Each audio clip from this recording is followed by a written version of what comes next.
난 하고 싶은 대로 살 거야 했으니까. 이제 그리고 고3이 됐어요. 이제 그때부터 제 인생이 아주 그냥 제대로 꼬이기 시작을 하는데, 고3이 됐는데 이제 입시를 준비를 해야 되잖아요. 1, 2학년 때 계속 상위 성적을 유지하는 친구들은 다 1, 2반에 가 있는데 나는 이미 거기서 멀리 떨어진 거야.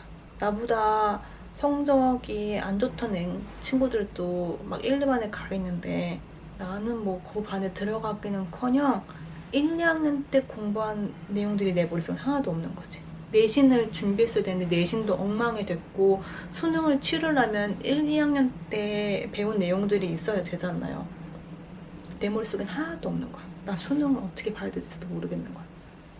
근데 자존심은 있어갖고 성적이 떨어지는 거, 나보다 공부를 못했던 친구들이 막 성적 내신을 쌓고 있는 걸 보니까 자존심은 허락하지 않고 내 발등에 불은 떨어졌고 대학은 가야 되겠고, 이제 그때부터 제 멘탈이 나가기 시작을 했어요.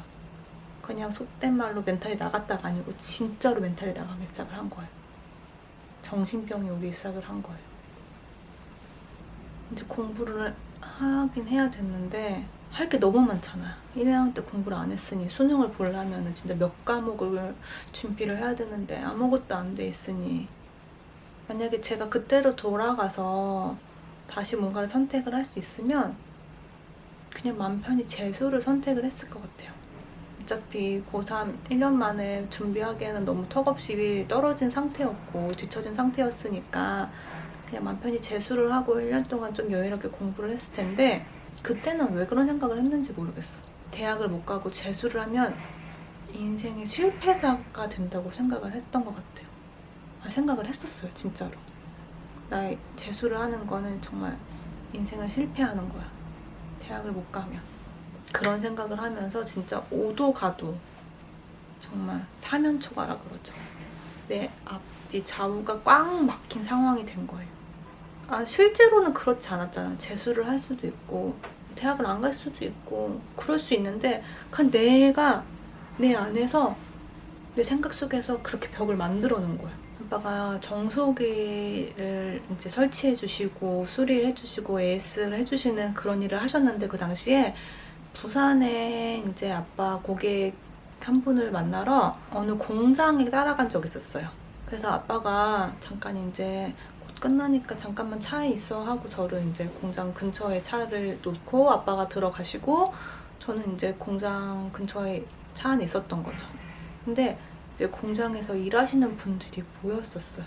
그걸 보는 순간 더 약간 내가 올해 대학을 못 가고 저렇게 평생 살아야 되는구나, 그러면서 엄청 무서워진 거예요.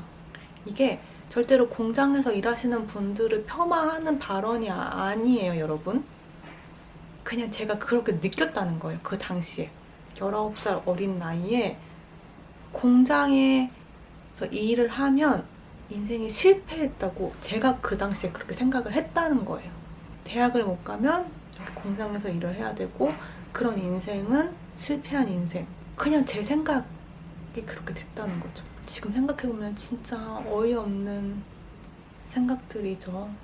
근데 저는 제 안에서 그런 세계를 만들고 살았던 거예요. 내가 올해 대학을 못 가면 나는 죽겠구나. 저는 점점 미쳐갔던 거죠. 그냥 미쳤다는 표현이 딱 맞을 거예요, 정말로. 그래서 정말 미친 듯이 공부만 하기 시작을 했는데 그게 안 되는 거예요. 해야 될 양이 어마어마하게 많잖아요, 수능이라는 게. 그래서 보면은 이제 계획표를 세우잖아요. 몇 시부터 몇 시까지는 뭐 국어, 몇 시부터 몇 시까지는 뭐 수리 영역, 몇 시부터 몇 시까지는 뭐 사회, 아니면 무슨 요일은 이 과목 저 과목. 근데 저는 계획을 못 세우는 성격이에요. 이렇게 계획 세워서 뭔가를 하는 성격이 아니에요. 근데 그렇게 공부는 그렇게 해야만 하는 상황이잖아요. 할 게 너무 많으니까 마구잡이로 막 할 순 없잖아요. 계획 세우다가 멘탈이 나가는 거예요. 이미 다 지쳐버려. 공부도 해야 될 것도 많은데 몇 시부터 몇 시까지 어떻게 체계적으로 공부해야 될지도 모르겠어. 이미 막 멘붕이 오기 시작을 하고. 어쨌든 간에 맨날 그렇게 이제 공부를 하는 거예요. 그래서 사실 성적은 많이 회복시켜놨어요. 그때 당시에 이제 모의고사 보면 반에서 1등도 하고 전교 몇 등도 하고 막 이렇게. 근데 내신은 이제 엉망진창이 됐지만 아무튼 간에 근데 그렇게 공부를 하면서 정말 눈만 뜨면 자는 시간만 빼고 공부를 했었어요. 근데 잠도 못 자. 하루에 2~3시간 정도 잤는데 그 시간도 내가 공부를 막 새벽까지 하다가 자려고 누우면 이 시간에 다른 친구들은 공부를 하고 있을 것만 같은 거예요. 내가 이렇게 자고 있으면 안 될 것 같다는 불안감이 막 밀려오면서 미치겠는 거야. 막 몸은 피곤하죠. 근데도 잠을 못 자. 불면증이 그때 시작이 됐어요. 그리고 거식증이 온 거예요. 너무 스트레스를 받다 보니까 음식을 못 먹어요. 막 부엌에서 물 한 잔만 마셔도 다 토해. 막 뭐 엄마가 죽을 써줬는데 죽만 먹어도 입에 넣는 순간 다 토해. 정말로. 그래서 3주 만에 한 8kg가 빠졌던 것 같아요. 잠도 못 자, 먹지도 못해. 거기다가 대인기피증이 와서 사람들 눈을 못 쳐다보고 다니는 거야. 이렇게 땅만 보고 다니는 거야. 학교에서도 맨 앞자리에 앉아서 선생님의 이렇게 그 가슴팍만 쳐다보면서 수업도 듣고 애들하고 눈도 못 쳐다보고 학교 끝나면 맨날 집에 와. 야자도 못했어요. 저는 야자로 남아있지도 못해서 엄마가 부모님이 얘기해서 야자를 빠져서 그 시간에 맨날 끝나면 집에 와서 그냥 계속 밥도 못 먹지, 잠도 못 자지. 진짜 맨날 그렇게. 근데 신기해. 그렇게 공부를 또 했다는 게. 그쵸? 그래서 19살 다 큰 딸이 혼자 잠을 못 자니까 아빠를 밀어내고 안방에서 엄마가 옆에 있어야지만 그나마 조금 자는 거예요. 이게 진짜 사람이 사는 게 아니죠. 19살 그 시기에 불면증, 거식증, 대인기피증, 우울증, 그리고 그때 당시에는 없었던 개념인데 지금 생각해보면 공황장애도 있었던 거예요. 다 온 거지. 옆에서 지켜보는 부모님의 마음은 어땠겠어요. 그래서 엄마가 진짜 보다가 저를 진짜로 정신병원에 끌고 갔어. 제 손을 잡고. 지금은 정신의학과라고 명칭이 바뀌었나? 아무튼 그렇잖아요. 그리고 지금 인식이 많이 달라져서 그냥 몸이 아픈 것처럼 우리의 정신도 아플 수 있으니까 미리미리 관리하고 그런 거에 대한 게 우리가 정신적으로 아파서 치료를 받는 게 전혀 이상한 거라는 인식이 없잖아요. 그 당시에는 정말 정신병원이었고 정신병원에 간다는 건 정말 미친 사람이고 정신 이상자라고 생각하던 시기였거든요. 아직도 생각나. 진짜 하얀 병원인데 막 이렇게 창살이 쳐있는 그런 병원이었어요. 엄마가 저를 거기까지 막 끌고 갔어요. 진짜로. 근데 나는 안 간다고. 나 미친 거 아니라고. 진짜 울며 불며 엄마가 그냥 진짜 우리 같이 죽자 막 이러면서. 그래서 그때 제가 저의 이제 생활 반경은 평일에는 학교 집 그리고 주말에 교회, 그렇게 한 반년을 보냈죠. 3월달부터 한 10월? 수능 보기 전까지. 근데 그나마 좀 다행인 게 수능 보기 전에 이게 조금 계속 심했다면, 내가 계속 그렇게 못 먹고 계속 그랬다면은 정말 입원했겠죠. 근데 조금 괜찮아진 게 그래도 엄마가 정말 밤낮으로 울며 불며 기도를 하셨고 저도 교회를 다니면서 살려달라고 함께 기도를 했었으니까 그게 정말 효과가 있었던 것 같아요. 그래서 조금씩 그래도 조금 정상 생활로 조금 돌아온 것 같아요. 밥도 먹을 수 있게 됐고 이제 사람들하고 어울릴 수도 있게 됐고. 근데 그때 생긴 불면증이 사실은 아직도 있어요. 잠은 아직도 잘 못 자.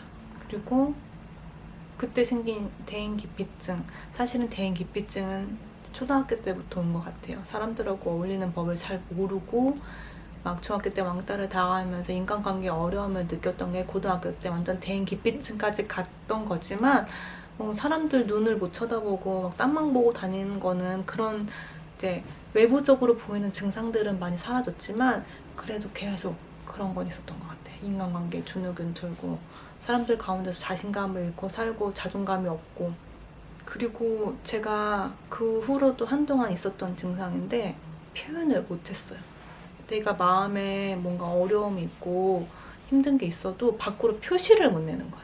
내 안에서는 곪고 나는 진짜 우울의 끝을 달리고 있고 지구 해까지 파고 들어갈 정도로 나는 어두워져 있고 낮아져 있고 완전 그러고 있는데 사람들한테는 표시를 못 내. 되게 밝아. 사람들이 내가 되게 밝은 사람인 줄 알아. 그래도 남들이 봤을 때 평범해 보이는 듯한 모습으로는 돌아와서 밥도 먹고 그러면서 수능은 봤죠. 수능을 받고 대학은 갔어요. 그 와중에 대학은 또 갔어요. 제가 원하는 연극영화과는 당연히 못 갔죠. 아무것도 준비 못했으니까. 그래서 제가 무슨 과를 갔냐면 경영학과를 갔어요. 국립대 경영학과를. 등록금이 굉장히 쌌어요. 효도했죠, 나름. 고3 때 속 썩여드린 거를 등록금으로 나름 그래도 좀 갚아드렸다고 해야 되나? 그때 제가 입학할 당시에 등록금이 90 몇만 원밖에 안 됐으니까 졸업할 때쯤 100 몇만 원으로 올라 있었지만 아무튼 굉장히 저렴하게 다녔고 그리고 나름 장학금도 좀 받고 다녔어요. 어이없지. 연극영화과를 꿈꾸던 제가 경영학과를 간 건 정말 1도 개연성이 없지만 왜 연극영화과를 가게 됐고 대학교 때는 어떤 일들이 또 생겼는지 다음 영상에서 또 말씀드리도록 하겠습니다. 조회수가 많지는 않지만 그리고 구독자는 나날이 줄어가지만 그래도 봐주시는 분들이 있다는 거는 정말 감사하고 감동이에요. 진짜 여러분 사랑합니다. 오늘도 건강하시고 행복하세요.